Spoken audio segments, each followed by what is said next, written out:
कुछ दिन पहले अमेरिका के पूर्व राष्ट्रपति बराक हुसैन ओबामा ने भारत में अल्पसंख्यकों को लेकर जो कमेंट किया था उसको थोड़ा नेगेटिव माना जा रहा था। लेकिन सऊदी अरब के पूर्व कानून मंत्री और मुस्लिम वर्ल्ड लीग के महासचिव अलीसा हिंदुस्तान के दौरे पर आए तो यहाँ की विविधता, यहाँ के संविधान और यहाँ की सांस्कृतिक एकता की तारीफ करके गए। क्या ये बराक ओबामा के कमेंट का माकूल जवाब है? इसी पर करेंगे चर्चा। आज ये है आवाज द वॉइस और आप देखना शुरू कर चुके हैं दमनजी ठाकुर शो। जुलाई 2023 यानी इसी महीने की शुरुआत में मुस्लिम वर्ल्ड लीग के महासचिव डॉक्टर मोहम्मद बिन अब्दुल करीम अल इस्सा के रूप में सऊदी अरब के एक हाई प्रोफाइल मेहमान की भारत में मेजबानी कर रहा था। ये कोई सामान्य आगंतुक नहीं थे। डॉक्टर अल इस्सा एक बेहद प्रभावशाली विद्वान और धार्मिक नेता हैं जो दुनिया में विभिन्न तहजीबों के बीच बातचीत को बढ़ावा देने में सबसे आगे रहे। डॉक्टर इस्सा की यात्रा भारत सऊदी अरब संबंधों के लिए एक बहुत महत्वपूर्ण पड़ाव है। ऐसा इसलिए क्योंकि दोनों देशों ने हाल ही में आपसी रिश्तों को बढ़ाने के लिए कई कदम उठाए, खासकर संस्कृति, व्यापार और रक्षा के क्षेत्र में, और दोनों देशों के रिश्ते में गर्माहट आती जा रही है। प्रधानमंत्री मोदी के कार्यकाल में सऊदी अरब के साथ भारत के संबंधों ने तेजी से प्रगति की है। भारत और सऊदी अरब ने भारतीयों के लिए हज यात्रा को सुविधाजनक बनाने के लिए हज 2023 द्विपक्षीय समझौते पर हस्ताक्षर किए हैं। इससे 1,75,000 से अधिक भारतीय हाजियों को सुविधा मिलेगी। सऊदी अरब से भारत की लगभग 18% तेल की ज़रूरतें पूरी होती हैं। लाखों भारतीय सऊदी अरब में रहते हैं और काम करते हैं। एक अनुमान है कि करीबन 27 लाख भारतीय सऊदी अरब में रहते हैं। डॉक्टर इस्सा की इस यात्रा के दौरान भारत के राष्ट्रीय सुरक्षा सलाहकार अजीत डोभाल के साथ उनकी विस्तृत बातचीत हुई।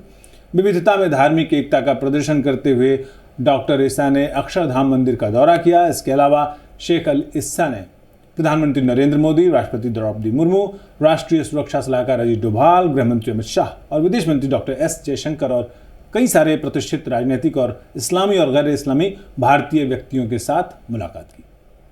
4 सदियों में ऐसा पहली बार हुआ कि गैर भारतीय यानी मुस्लिम वर्ल्ड लीग के महासचिव डॉक्टर इस्सा ने दिल्ली की जामा मस्जिद में शुक्रवार की नमाज का नेतृत्व किया और खुतबा दिया।